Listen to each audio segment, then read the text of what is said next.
예물을 위해서 기도하겠습니다. 하나님 아버지 감사합니다.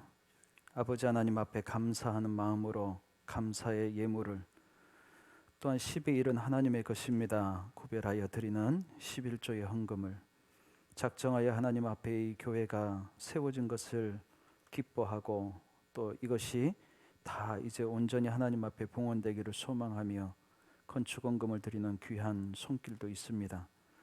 아버지 하나님께서 감동하셔서 예배를 위해서 각종 제목을 가지고 주님 앞에 드리는 이 모든 예물을 아버지 하나님 앞에 드리오니 아버지 하나님께서 받아주시고 아버지 하나님 드리는 그 귀한 인생도 함께 받아주셔서 아버지 하나님께서 기쁘게 그 인생을 붙잡아 주시고 책임져 주시고 그의 마음도 그의 정성도 그의 모든 삶도 하나님께서 받아주시옵소서.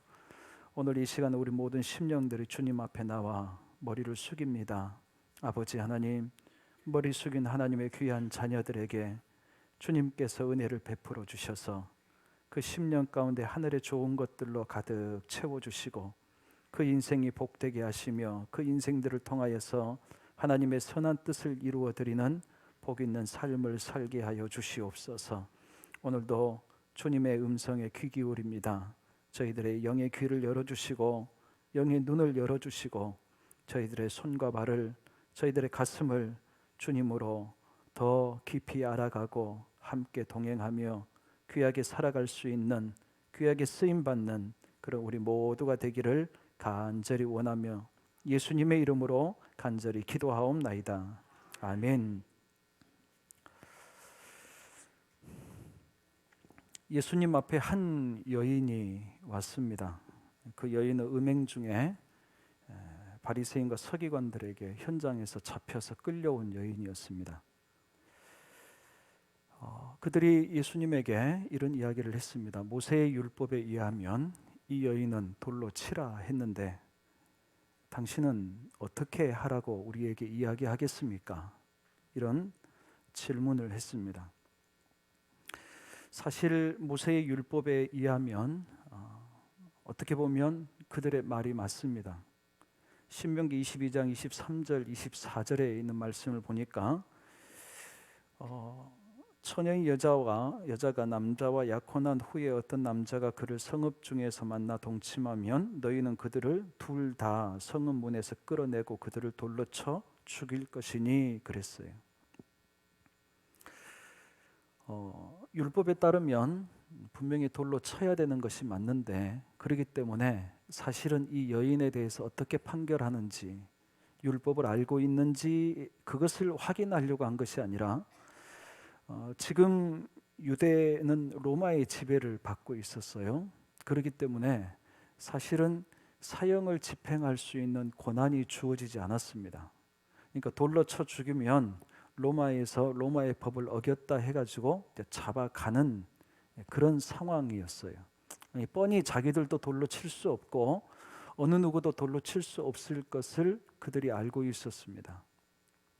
이 바리새인과 서기관들은 다만 예수가 분명히 율법에 대한 이야기를 할 것이다 생각하고 또 그것이 아니라고 다른 이야기를 하면 그것을 문제 삼아서 올바르지 않는 선지자처럼 취급을 해서 눈에 가시거리와 같은 예수를 올무를 고발을 하려고 그렇게 했던 거예요.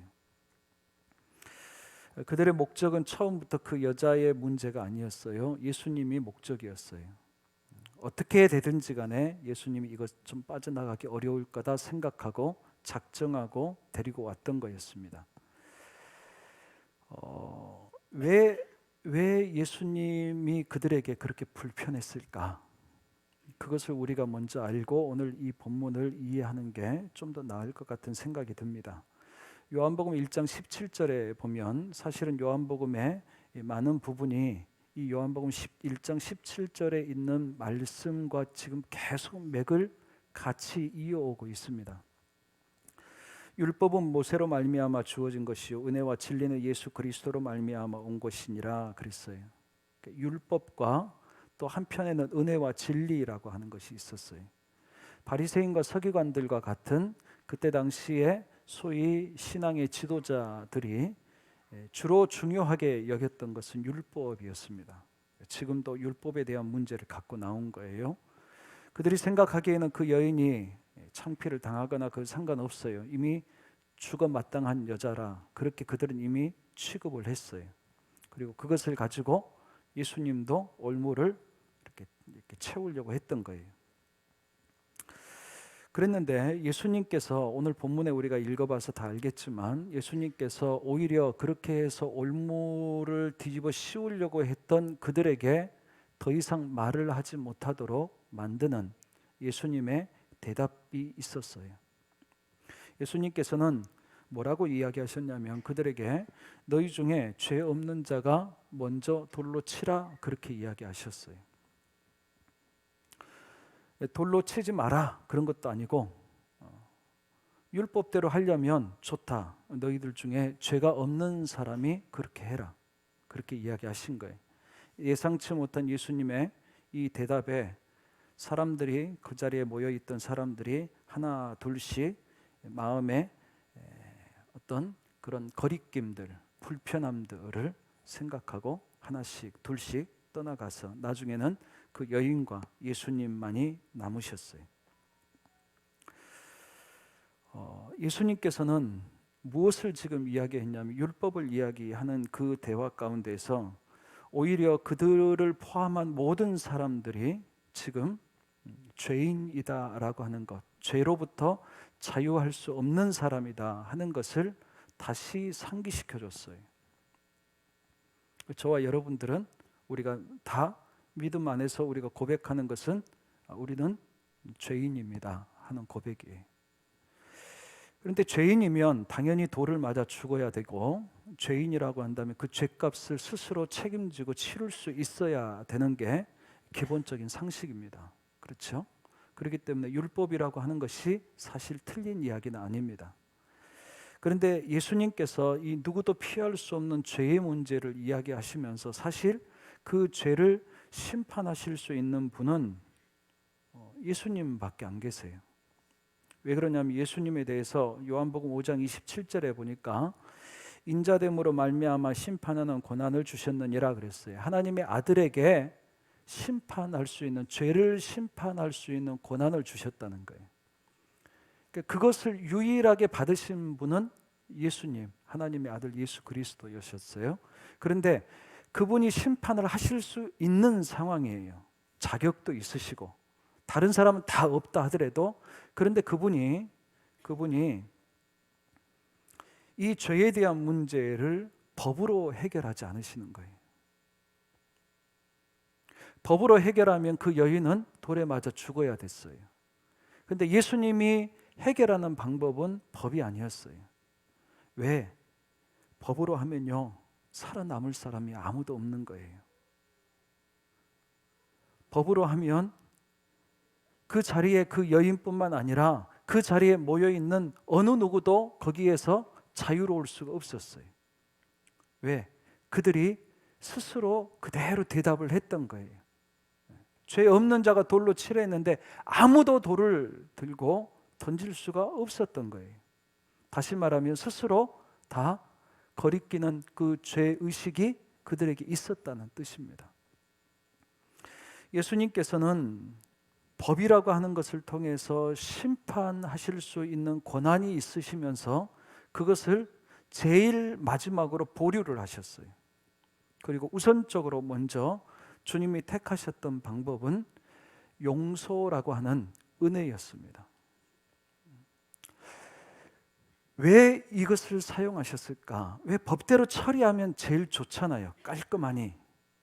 그런데 예수님이 이 땅에 오신 목적은 법대로 심판하기 위해서 오신 것이 아니라 세상을 구원하시겠다고 오셨기 때문에, 그 구원하러 오신 분이 살리는 게 목적이잖아요. 그래서 살리기 위해서 법대로 내가 안 하겠다, 법은 나중에 제일 나중으로 미루겠다, 그리고 먼저 나는 너희들에게 은혜, 용서라고 하는 은혜의 방법으로 너희들에게 기회를 주겠다, 그렇게 이야기하신 거예요. 그래서 저와 여러분들은 우리들이 신앙생활 하는 것, 우리가 어느 정도 오래 신앙생활 해와도 우리가 잊지 말아야 될 것 중에 하나는 우리가 은혜로부터 시작했다라는 사실이에요. 그래서 우리들이 신앙생활을 하다 보니까 우리들 안에 자꾸 불쑥불쑥 들어오는 것 중에 하나는 뭐냐면 법이라고 하는 기준의 그 잣대를 가지고 자꾸 무언가를 판단하려고 하는, 그게 우리 안에 자꾸 익숙해져 가요. 목사님들 안 그러겠어요? 왜 저렇게 신앙생활 하시지? 저러면 안 되는데 하는 것들이 불쑥불쑥 들어오잖아요. 바리새인과 서기관들은 성경을 연구하는 사람들이에요. 그리고 가르치는 사람들이, 성경에 능통한 사람들이, 그러니까 오직이 더 잘 보였겠어요. 그런데 예수님께서는 정작 그들에게 법은 알고 법에 대해서 훤하고 법을 어떻게 적용해야 되는지도 알지만 예수님이 보시기에는 그들은 사람을 살리는 사람들이 아니었다는 거예요. 왜? 법부터 들이미는 사람들은 절대로 사람을 살릴 수가 없습니다.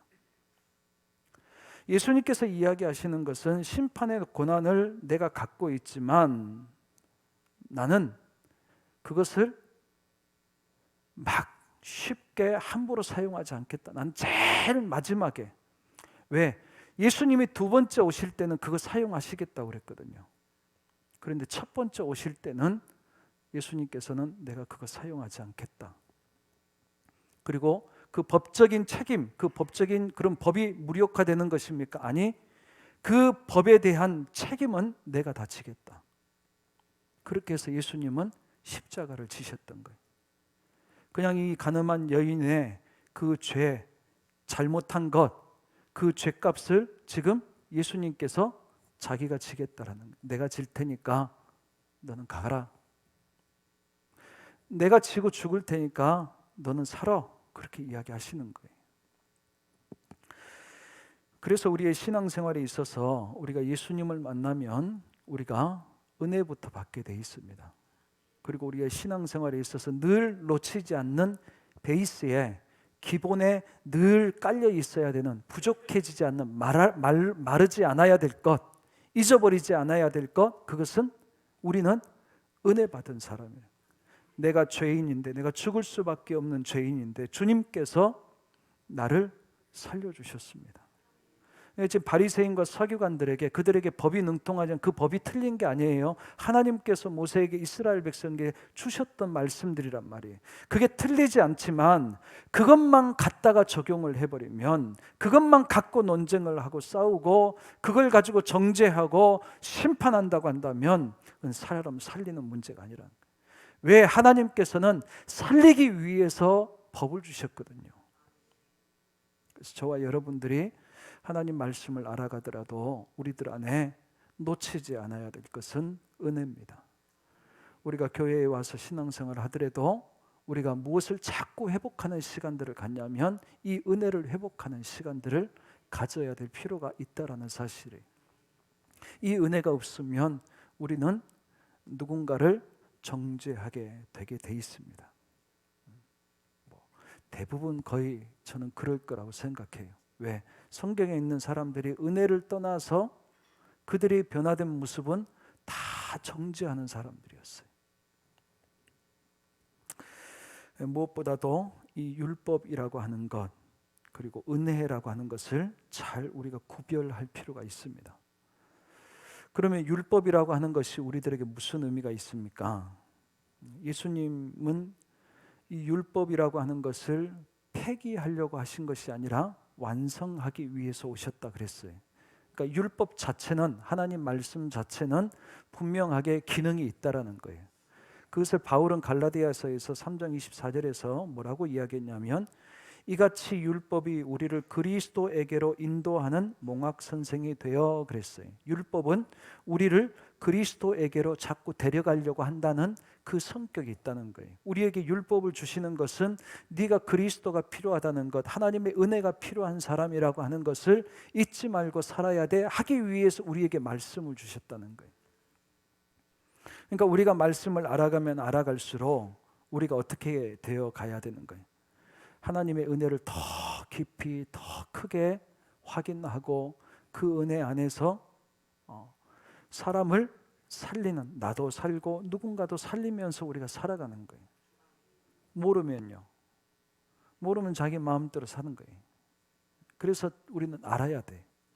말씀 앞에서 자꾸 우리가 그리스도가 필요한 사람이란 것을 자꾸 확인해 가는 겁니다.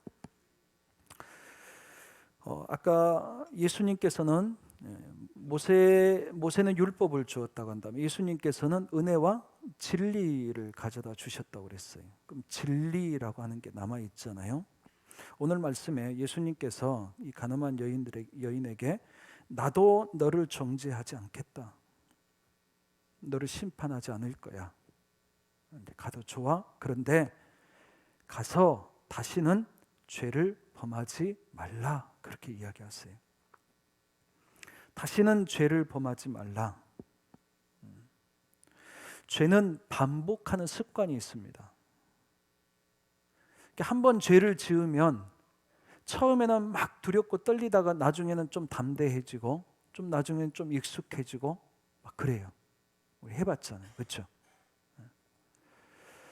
죄라고 하는 것은 반복하는 습관이 있는데 이 습관을 어떻게 보면 과감하게 끊어서 버릴 수 있어야 된다는 말이에요. 왜냐하면 우리가 죄를 범하지 말라라고 하는 말씀이 사실은 완벽하라는 그런 의미는 아닙니다. 그렇게 생각하면 우리들은 숨을 못 쉬어요. 자신이 없어요. 어떻게 내가 완벽할 수 있지? 여러분들 예수 그리스도를 통해서 구원을 얻으셨죠? 구원을 얻으셨습니까? 그럼 믿으세요? 네. 그러면 거룩하셔야 되는데 죄 안 짓고 완벽하게 그렇게 살고 계세요? 뭐 고개도 안 숙이시네. 사실은 그렇게 해야 되는 거 아는데 우리들은 죄를 또 지으면서 살아간단 말이에요. 그거 어떻게 우리가 설명해요? 그런데 여기에서 이야기하시는 것은요, 우리가 그 습성을 버리라는 거예요. 다시 돌아가려고 하는 것, 실수, 그건 할 수 있어요. 근데 자꾸 습관을 들이는 거예요. 죄를 짓지 않는 습관을 자꾸 들이는 거예요. 그것을 바울은 에베소서 4장에서 이렇게 설명했습니다. 4장 21절부터 24절까지 말씀인데 우리 같이 한번 봉독하겠습니다. 진리가 예수 안에 있는 것 같이 너희가 참으로 그에게서 듣고 또한 그 안에서 가르침을 받을진대 너희는 유혹의 욕심을 따라 썩어져가는 구습을 따르는 옛사람을 벗어버리고 오직 너희의 심령이 새롭게 되어 하나님을 따라 의와 진리의 거룩함으로 지으심을 받은 새 사람을 입으라 그랬어요. 진리 안에 있다라고 한다면 우리가 이제 예수 그리스도를 통해서 우리가 진리 안에 있다라고 한다면 오늘 예수님께서는 이 여인에게 다시 죄 범하지 마, 죄 짓지 말고 살아 이렇게 이야기하셨어요. 그런데 이제 다른 곳에서 다른 표현을 하면 예를 들면 에베소 4장에 있는 말씀을 통해서 표현을 하면 야 옛사람은 이제 벗어버려 그 옷 이제 벗어버려 내가 새 옷 줄게 그래서 그 새 옷을 입을 수 있어야 돼요. 그런데 그 옛날에 누더기 같은 그 옷이 너무 좋은 거예요. 그걸 벗고 싶지 않아요. 그게 익숙해요. 그게 편안해요. 그러면 새 옷을 입을 수 있어요, 없어요? 새 옷을 못 입어요. 그래서 자꾸 벗으려고 하다가 또 입고 또 벗으려고 했다가 또 입고 그래 벗어놨다가도 버리지 못하고 옆에다 놔두고 있다가 또 그냥 가서 만지작거리 보고 그거 끊어내버리고 새 것 입어.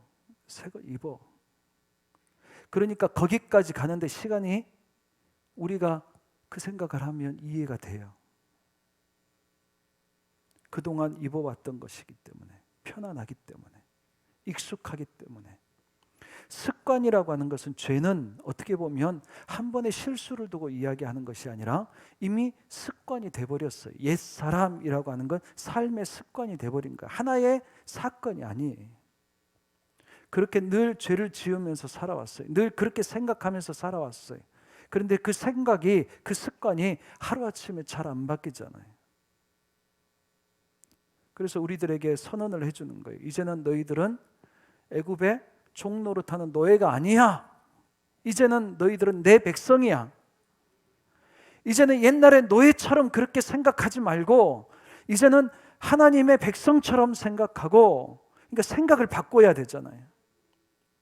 네가 노예처럼 그런 노예의 습관에 젖어 있지 말고 이제는 하나님의 자녀답게 한번 권세 있게 그렇게 살아봐. 그게 성경이 하나님의 백성들에게 주시는 메시지였어요. 그렇기 때문에 우리가 뭔가 결단하고 자꾸 그렇게 살아보려고 하는 습관을 자꾸 만들어 가야 돼요. 에베소 4장 25절의 말씀에 보니까 새 사람을 입으라 그래 놓고 뭐를 이야기하셨냐면, 이제 구체적으로 사례를 들어서 이야기해요. 그런즉 거짓을 버리고 각각 그 이웃과 더불어 참된 것을 말하라. 그러니까 숙제는 거짓을 버리는 거예요. 옛사람을 버리고 새 사람을 입어야 되는데 옛사람을 버리기 위해서 뭘 하는 거예요? 새 사람을 입는 일을 자꾸 하는 거예요. 그래서 거짓말 안 하기 위해서 무슨 말을 자꾸 하려고 하는 거예요? 참말을 자꾸 하려고 하는 거예요. 그래야 이게 끊어지는 거예요. 저와 여러분들이 죄를 짓지 않으려고 한다면 우리는 자꾸 죄의 올무에서 쉽게 벗어나지 못해요. 대신 우리가 무슨 일을 하려고 하는 거예요? 선한 일, 착한 일, 하나님 말씀이 주님께서 기뻐하실 일, 그것을 적극적으로 자꾸 하려고 하는 거예요. 그리고 그것이 내가 얼마나 좋은지를, 그게 좀 내게 편안할 수 있도록 자꾸 습관을 만들어가는 거예요. 그 습관이 되지 않으면 우리는 자동적으로 예전에 익숙했던 것으로 자꾸 돌아갑니다. 그러니까 이거 돌아가지 않게 하기 위해서 이미 우리 안에 편안한 것은 옛사람이 편안해요. 죄짓고 살아가는 것이 편안해요. 누군가를 정죄하고 판단하는 것이, 그게 우리 안에 익숙해져 있어요. 그거 안 하기 위해서, 그래서 우리가 적극적으로 다른 것을 하는 거예요. 복음적으로 생각하고 복음으로 뭔가 행해 보려고 하고, 그렇게 자꾸 해봐야지 뭐가, 우리가 비로소 내가 이제 진짜 하나님의 자녀가 되는 거구나. 어린이들이 읽는 동화책 중에 왕자와 거지라고 하는 동화책이 있어요. 전혀 피부치도 아닌데 너무너무 생김새가 똑같은, 그런데 한 사람은 왕자로 살아가고 있고 또 한 사람은 거지로 살아가고 있는 거예요. 왕자가 어느 날 세상을 나가고 싶었어요. 그래서 궁을 나갔어요. 일부러 아닌 척하고. 그렇게 나가갖고 자기하고 똑같은 사람을 만났네요. 그렇게 해서 야, 우리 잠깐 옷도 바꿔 입고 며칠 좀 삶을 바꿔보자. 서로 동경했던 것들이 있었어요. 그래서 바꿔서 거지였던 그 아이는 궁에 들어가서 삽니다. 그리고 왕자였던 사람은 거지처럼 살아가는 거예요. 그런데 그렇게 살아가는데 거지 옷을 입었다고 왕자가 거지처럼 말하느냐? 아니, 거지 옷을 입어놓고 왕자처럼 말하는 거예요. 누가 믿어줘요? 그것 때문에 곤란한 상황들이 벌어져요. 거지가 옷은 입기는 입었는데 궁에 들어가서 사는데 왕자처럼 말을 할 수 있어요, 없어요? 옷만 입었다고? 그게 잘 안 되는 거예요. 말 버릇이, 행동하는 것이, 먹는 모습들이, 그런 것들이 다 예전에 자기 몸에 익숙했던 것이 있기 때문에 그게 쉽게 잘 안 바꿔지는 거예요. 예수님을 통해서 저와 여러분들이 은혜를 입어가지고 우리가 하루아침에 하나님의 자녀가 되었어요. 근데 자녀가 되었는데 우리 안에 익숙해져 있던 것들이 아직 그대로 남아있는 거예요. 그러니까 저와 여러분들이 죄인인데 죄 지을 수밖에 없는데, 그래서 적극적으로 하나님 말씀대로 살아가고 하나님께서 기뻐하시는 일들을 해보려고 하면서 내게 있었던 과거의 지난날의 모습, 말하는 것, 생각하는 것, 그런 안 좋은 습관들을 버리지 않으면 우리는 계속해서 혼란 가운데 살아갈 수밖에 없어요.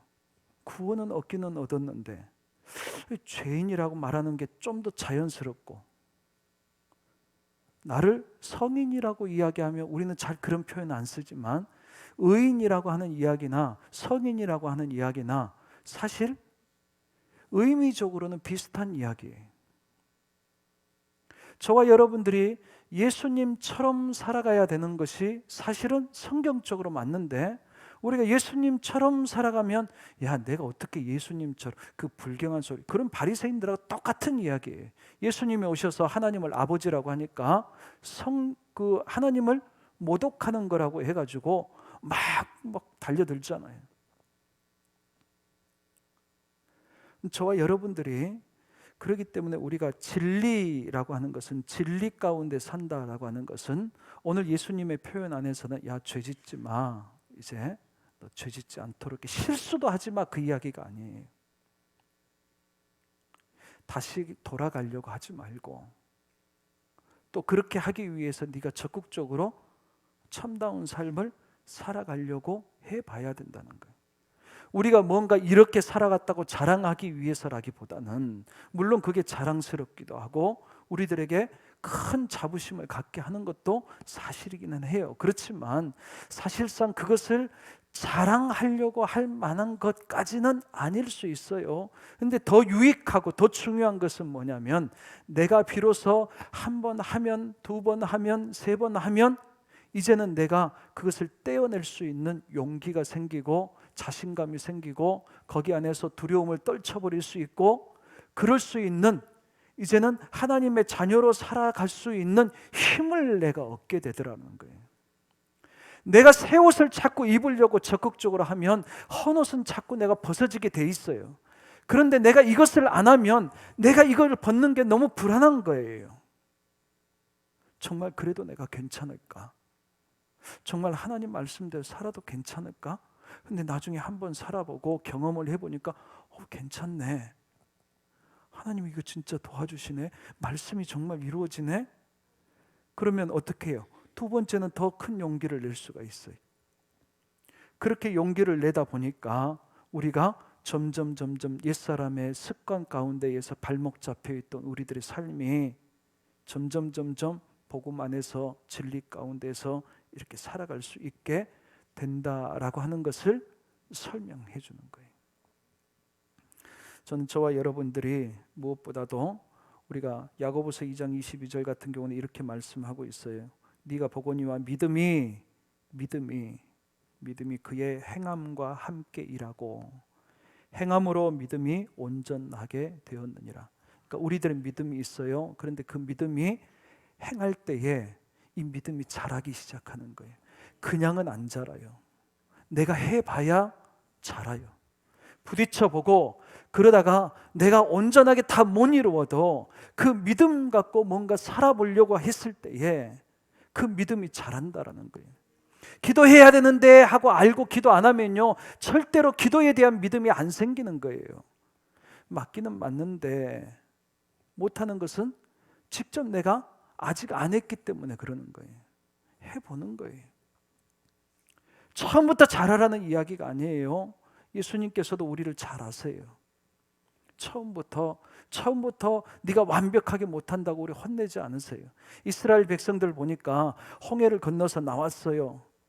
그래서 하나님의 백성이라, 하나님의 군대라, 막 어떻게 보면 노예, 이제 조금 전까지 노예였던 그들에게, 한 번도 뭘 들고 싸워보지도 않았던 그들에게 갑자기 군대라는 호칭이 있고, 노예로 그렇게 살아왔는데 갑자기 하나님의 백성이라고 하니까 이게 얼떨떨하기는 하는데, 그들은 어떻게 해요? 조금 문제가 생기고 그러니까 또 불평, 불만 자꾸 그러는 거예요. 하나님께서 처음에는 그걸 그냥 들어주세요. 그리고 그 문제 해결해 줘요. 해결해 주면서 하나님이 해결해 주시는 것을 알게 하시고, 근데 그게 두 번 반복되니까 하나님께서 혼내세요. 처음에는 조금만 혼내세요. 예를 들면 이스라엘의 진이 이렇게 해서 행렬이 쭉 가잖아요. 그러면 하나님께서 요 끝에만 탁 벌을 내리시는 거예요. 요 전체를 벌을 안 내리시고, 그러니까 매를 들어도 살짝 때리는 거예요. 야, 그러면 안 돼. 근데 시간이 지나고 나중에 이게 안 돌이키는 거예요. 하나님께서 이 이스라엘이라는 나라를 잃어버리게 만들어버려요. 하나님의 그 징계하는 강도가 더 세지는 거예요. 그러니까 처음부터 우리들에게 무리한 요구를 하지는 않으세요. 그렇지만 우리들의 믿음이 자라지 않는 것에 대해서 하나님께서는 어느 정도 기다리시다가는 나중에는 이야기하시는 거예요. 믿음이 자라야지. 그리고 그 믿음이 자라는 방법은 다른 데 있지 않아요. 우리가 그 말씀대로 한번 해보는 거예요. 작은 거에서부터 해보는 거예요. 그러면 어느새 저와 여러분들이 진리 가운데에서 하나님의 백성답게 거룩하게 그렇게 살아갈 수 있는 줄로 믿습니다. 갈라디아서 2장 14절에 있는 말씀에 보니까 그러므로 나는 그들이 복음의 진리를 따라 바르게 행하지 아니함을 보고 모든 자 앞에서 게바에게 이르되 네가 유대인으로서 이방인을 따르고 유대인답게 살지 아니하면서 어찌하여 억지로 이방인을 유대인답게 살게 하려느냐. 이 말이 무슨 말이냐면요, 베드로가 안디옥이라고 하는 곳에 왔어요. 바울이 목회하는 곳에 왔어요. 그곳에 와서 이제 그쪽은 이제 이방인 그리스도인들이 많으니까 이제 와가지고 보니까 이방인들하고 이제 교제를 하면서 음식도 같이 먹고 그러는 거예요. 그런데 어느 날 예루살렘에서 헬라파들이 오는 거예요. 다시 말하면 헬라파가 아니라 할레파가 오는 거예요. 정통 유대인들 중에서 교회에 들어온 사람들이 그래도 우리 유대인들인데 하면서 할례가 중요하잖아 하면서 교회 안에서 야, 믿는 거 좋아. 그런데 할례 받고 믿어. 이렇게 이야기하는 사람들이 있었어요. 그 사람들이 딱 오니까 베드로가 그 식사 자리에서 늘 같이 먹다가 싹 뒤로 도망가요. 그 사람들이 보는 것을 불편해하는 거예요. 뭐 조심한다 이야기할 수도 있죠. 그런데 그때에 바울이 그 베드로에게 그 이중적인 모습에 대해서 지금 지적하는 말씀이 지금 이 말씀이거든요. 야, 너 유대인답지도 않고 네가 유대인답지도 않는 모습인데 그러면서 그 이방인들에게 어떻게 유대인답게 살라고 그럴 수 있느냐. 그 이야기, 그 행하는 것을 보고 그 말은 이 말은 뭔 말이냐면 우리가 이렇게 이해할 수도 있어요. 네가 그리스도인답게 그렇게 행하지 않는데 어떻게 그리스도인다울 수가 있느냐라는 거예요. 저와 여러분들이 교회를 다니고 신앙을 갖고 하나님을 믿는 사람인데 믿는 사람답게 행동하고 살지 않으면 우리들을 통해서 전도는 안 이루어져요. 나중에 속았다고 이야기할 수 있는 그런 일은 벌어질 수도 있어요. 지금 베드로에게 그 이야기를 하는 거예요. 지금 바울이 그러지 마. 우리가 떳떳하면 우리가 신앙적으로 하면 그거대로 우리가 하면 되지라고 하는 거예요. 그러니까 저와 여러분들이 우리가 은혜를 입고 은혜를 받은 자답게 또 진리가 있고 진리를 가지고 있는 사람답게 우리가 그렇게 살아가는 것, 그것이 진리 안에 담겨져 있는 거예요. 은혜는요 그냥 받으면 되는 거예요. 은혜를 주는데 내가 값을 지불해야 되겠다고 하는 것은 그건 아니에요. 그건 도리가 아니에요. 그렇지만 진리로 갔을 때에는 진리를 은혜처럼 받으면 안 돼요. 그러니까 받기만 하고 그냥 입 닫고 있어버리면 안 돼요. 진리라고 하는 것은, 말씀이라고 하는 것은 우리들에게 하나님이 약속을 하는 것이기 때문에 이 약속에 반드시 우리가 응답을 해야 됩니다. 그렇기 때문에 여러분들이 이 말씀 안에서 아멘 하면 무슨 고민을 하셔야 되냐면 내가 아멘한 이 말씀 가지고 하나님 제가 어떻게 살아야 됩니까? 어떻게 생각해야 됩니까? 그거를 그때부터는 고민이 시작이 되는 거예요. 갑자기 아멘 소리가 줄어들었어요. 이제 아멘도 크게 하시고 해야 되는 것은 해야 되잖아요.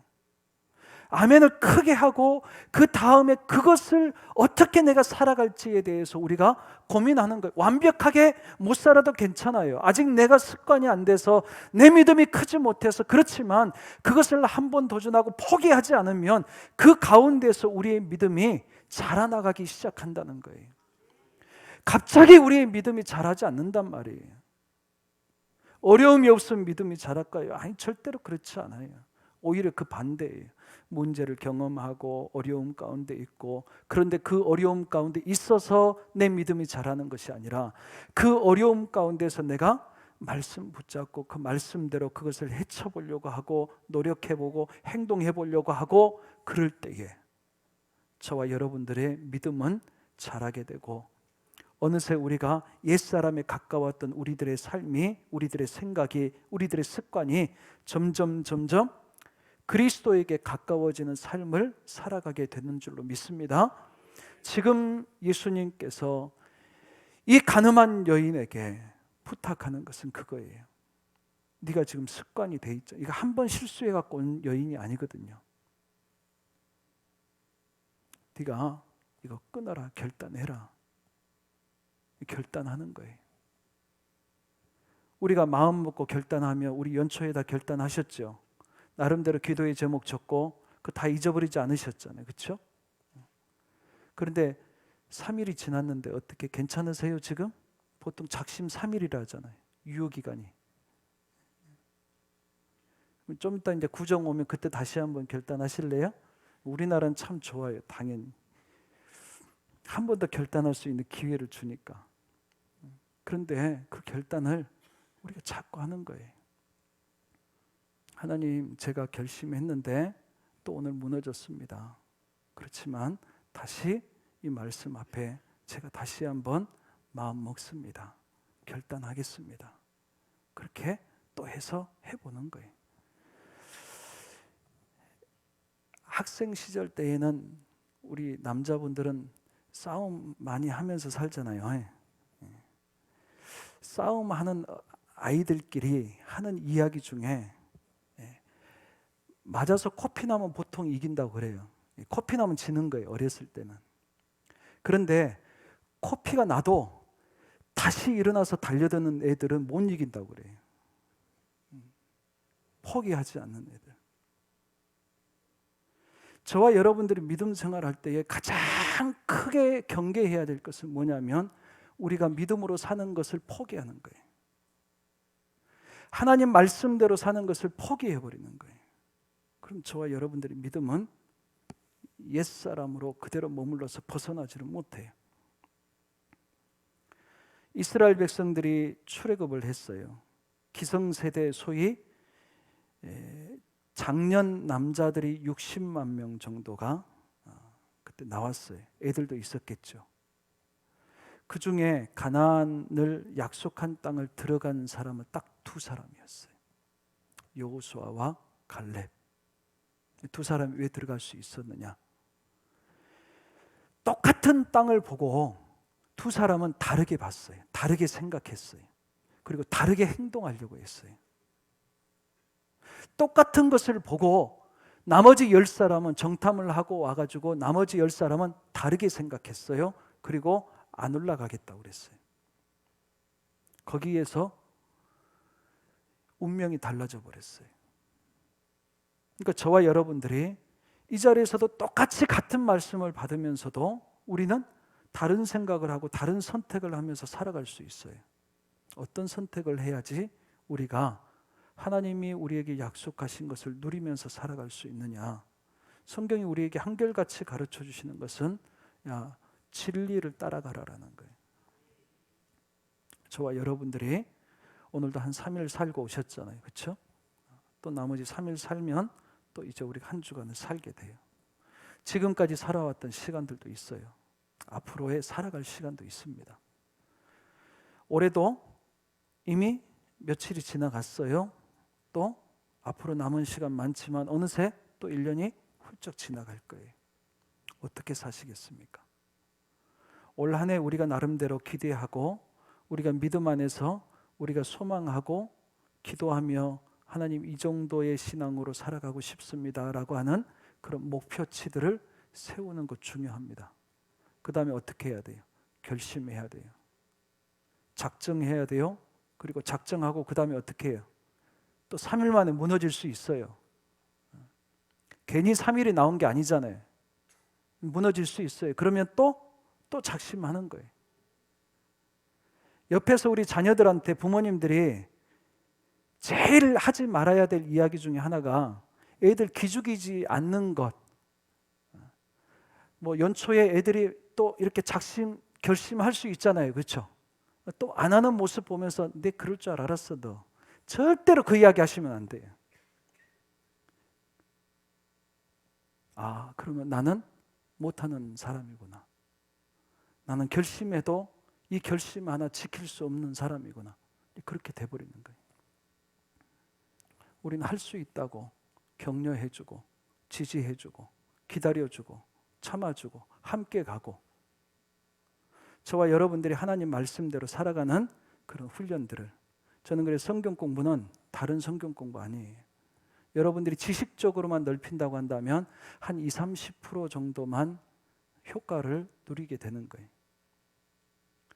성경 공부하는 가장 큰 목적은 뭐냐면 그 말씀대로 내가 어떻게 살 것인지에 대한 고민을 하기 위해서 하는 거예요.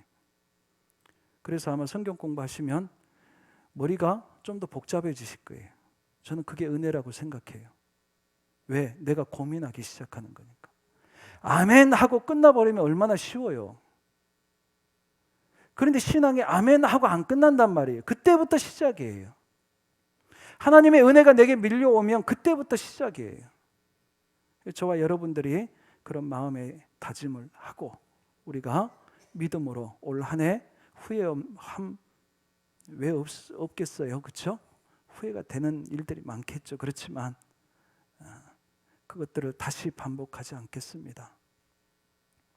성경 공부를 제가 오랜만에 출애굽기를 했어요. 그러다 보니까 제 마음이 영 안 차요. 제가 느끼는 거예요. 목요일 반에서는 제가 그걸 반복하지 않으리. 제가 어제 제 아내부터 듣기도 하고 제 스스로 생각하기도 하고 왜? 그 반복하지 않겠다는. 그래야 발전이 되잖아요. 저와 여러분들의 신앙이 점점 자랄 수 있기를 주님의 이름으로 간절히 축복합니다. 오늘 주신 말씀처럼 이 가늠한 여인에게 우리가 돌을 들 수 없을 수 있어요. 우리도 비슷한 처지고 우리도 죄인이었기 때문에. 그렇지만 예수님께서 그 여인에게 보내주시면서 기대하시는 거예요. 그냥 한 번 살려주는 것이 아니라 앞으로 다시 죄 짓지 말고 살아. 저와 여러분들도 주님께서 우리를 그렇게 기다려주시고 그렇게 해서 믿음이 자라는 것들을 기대하시고 계신다는 것을 우리가 기억하시고 꼭 우리가 더 성숙한 모습으로 주님 앞에 더 가까이 갈 수 있고 주님을 닮아갈 수 있는 저와 여러분들 다 될 수 있기를 주님의 이름으로 간절히 축복합니다. 기도하겠습니다. 아버지 하나님 감사합니다. 돌에 맞아 죽어야 될 이 여인과 같은 인생이 바로 저희들과 같은 인생인 것을 주님 고백하지 않을 수 없습니다.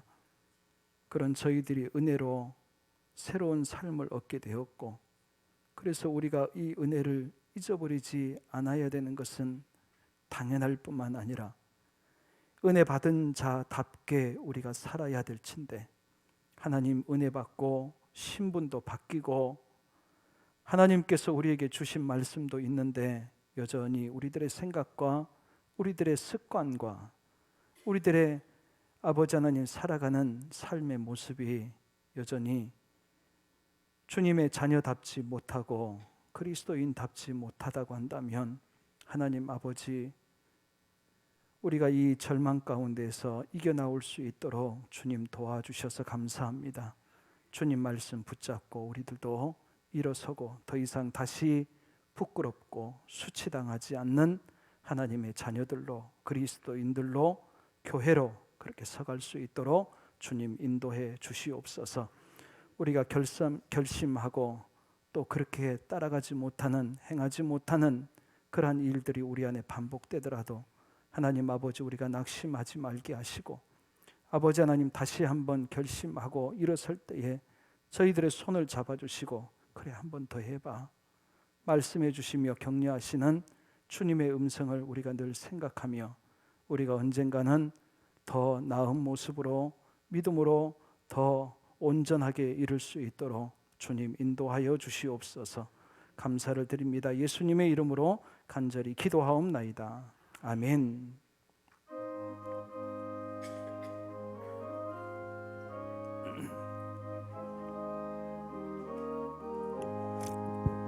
너희 죄 흉악하나 눈과 같이 희겠네.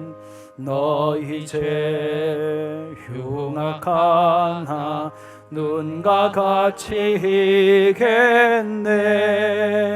죄의 피 흉악하나 희게 되리라. 주홍빛 같은 내 죄, 주홍빛 같은 내 죄 눈과 같이 희겠네. 눈과 같이 희겠네.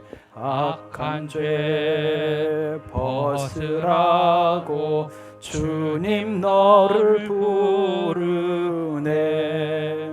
악한 죄 벗으라고 주님 너를 부르네. 하나님 크신 사랑 한이 없어라. 악한 죄 벗으라고, 악한 죄 벗으라고 주님 너를 부르네. 주님 너를 부르네. 너희 죄 사해 주사 기억 아니하시네. 너희 죄 사해 주사 기억 아니하시네. 불쌍한 사람들아 보라 하시네. 너희 죄 사해 주사, 너희 죄 사해 주사 기억 아니하시네. 기억 아니하시네.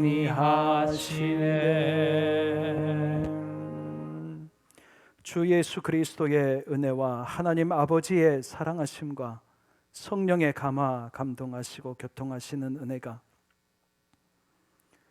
우리의 죄가 흉악하지만, 그래서 죽을 수밖에 없지만 우리의 죄를 다 담당하시고 우리들에게 가라, 죄짐은 내가 다 지마, 이제는 죄의 올무 가운데서 자유롭게 살아라. 옛날에 그 죄물 지고 살았던 옛사람을 다 벗어버리고 이제 새 사람을 입고 살아라. 주님께서 한없이 자비롭고 주님께서 한없이 기다려 주시고 오래 참아 주시는 그 하나님의 은혜가 있는 것을, 우리들에게 어떻게 살아가야 될지 주시는 말씀 붙잡고 이제는 주님께서 기뻐하시는 삶 살아보겠습니다. 다짐해보며 이 자리 머리 숙인 하나님의 귀한 자녀들 위에, 주님께서 허락하신 귀한 가정과 생업들 위에, 그리고 주께서 피값으로 세우신 우리 장성 제1교회 위에 이제로부터 영원토록 함께 하옵시기를 간절히 축원하옵나이다. 아멘.